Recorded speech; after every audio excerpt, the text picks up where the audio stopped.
Jesteśmy przed budynkiem Farrer's House w Londynie, mieszkania numer 1, to właśnie tutaj.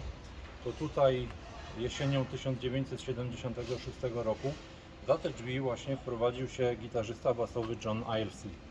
Był świeżo po nieudanym związku ze swoją narzeczoną, a także świeżo po zamknięciu biznesu, jakim był sklep z płytami. Okazało się, że sklep nie przynosił spodziewanych dochodów. John zamknął ten sklep, przeprowadził się tutaj w to miejsce. Mieszkanie było bardzo drogie jak na ówczesne czasy, kosztowało 9,98 tygodniowo, ale ponieważ było dość duże, a John nigdy nie chciał brać od rodziców pieniędzy na to, żeby go wspomagali, ogłosił wśród znajomych, że przyjmie chętnie współlokatora albo nawet kilku po to, żeby podzielić się tymi kosztami utrzymania mieszkania. Po kilku dniach zadzwonił telefon. Po drugiej stronie okazało się, że dzwoni David Knopfler. Szybciutko się dogadali co do podziału kosztów i David Knopfler po kilku dniach wprowadził się tutaj też pod numer 1. Pierwszą rzeczą, którą przyniósł, był futerał gitary, oczywiście z gitarą w środku, więc panowie błyskawicznie się dogadali jako muzycy i zamieszkali razem ze sobą. Mieszkanie było z betonową podłogą, co John wielokrotnie podkreślał. Było dość duże, w miarę wygodne, także spokojnie się pomieścili. Okazało się po jakimś czasie, że również brat Davida, Mark, nie ma za bardzo gdzie mieszkać.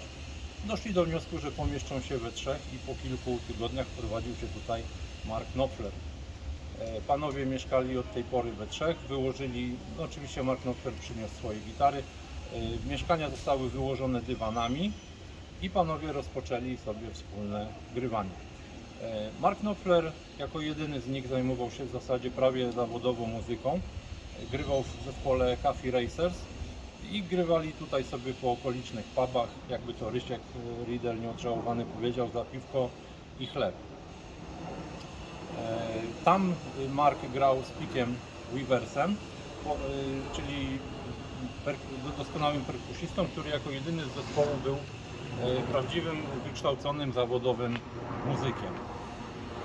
Następnie po kilku tygodniach wspólnej gry okazało się, że basista Coffee Racers zachorował i Mark spytał Johna, z którym razem mieszkali, czy nie chciałby zagrać kilku koncertów. Okazało się, że nie ma z tym problemu. John świetnie dogadywał się z Pickiem Weaversem, tworzyli doskonałą sekcję rytmiczną, a Mark w międzyczasie pisał swoje piosenki. I któregoś razu Mark mówi, po co mamy grać u kogoś, może sami stwórzmy zespół.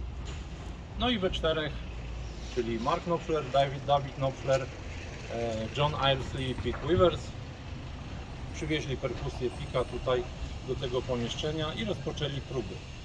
Wkrótce było to, jak tutaj widzimy na tabliczce pamiątkowej, czy nie widzimy? Nie widzimy, ale było to w czerwcu 1977 roku. Przed tym domem odbywał się festiwal punkowy. Zespoły punkowe, które wtedy były mocno na fali, zorganizowały sobie tutaj koncerty. Mniej więcej tutaj w tym miejscu na parkingu znajdowała się scena, na której jednym z zespołów występujących byli chłopcy mieszkający pod jedynką. Byli strasznie biedni, nie mieli pieniędzy, liczyli na to, że dzięki takim koncertom zarobią na spokojne życie. I właśnie po tym koncercie tutaj, kiedy schodzili ze sceny, jeden z ich kolegów powiedział: z takim graniem to wy nie zarobicie pieniędzy, zawsze będziecie mieli dire straits.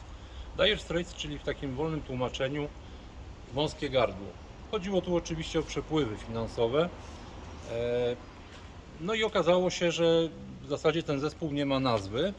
Chłopaki przy piwie doszli do wniosku, że zespół, który ma grywać koncerty, jakoś musi się nazywać na plakatach. I stąd się wzięło słynne Dire Straits. W międzyczasie John dostał spadek po dziadku. Było to kilkaset funtów, w zupełności wystarczające pieniądze do tego, żeby nagrać demo. Demo było nagrane z piosenkami skomponowanymi przez Marka. Między innymi Sułtani Swingu się pojawili na tym demo. Po nagraniu chłopaki rozwieźli tą kasetę do stacji radiowych, między innymi do BBC i do Charlie'ego Gilletta. John znał Charlie'ego stąd, że Charlie doradzał mu w momencie, kiedy on prowadził sklep z płytami, doradzał mu, jakie płyty powinien John sprowadzać, żeby się dobrze sprzedawały. Charlie Gillette to taki odpowiednik polskiego Wojciecha Manna, człowiek wyrocznia. I po usłyszeniu tego demo w niedzielę w porannej audycji, którą miał zwyczaj prowadzić, puścił to nagranie, czyli Sułtanów Swingu, i powiedział, że będzie to nagranie grał tak długo w każdą niedzielę, aż jakiś menedżer zainteresuje się tym zespołem. W trakcie tego nagrania, które było emitowane w okolicach Londynu, okazało się, że większość menedżerów, którzy obligatoryjnie słuchali tej audycji, bo tam się pojawiały nowe talenty, rzucili się do telefonów. Pierwszy z nich wyskoczył spod prysznica, nagi, mokry, dopadł do telefonu, zadzwonił do Charlie'ego Gillette'a.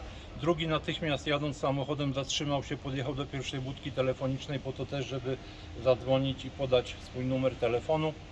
W ten sposób po negocjacjach chłopaki dostali pieniądze na pierwszą płytę i Dire Straits usłyszeliśmy wszyscy. To tyle o tej historii.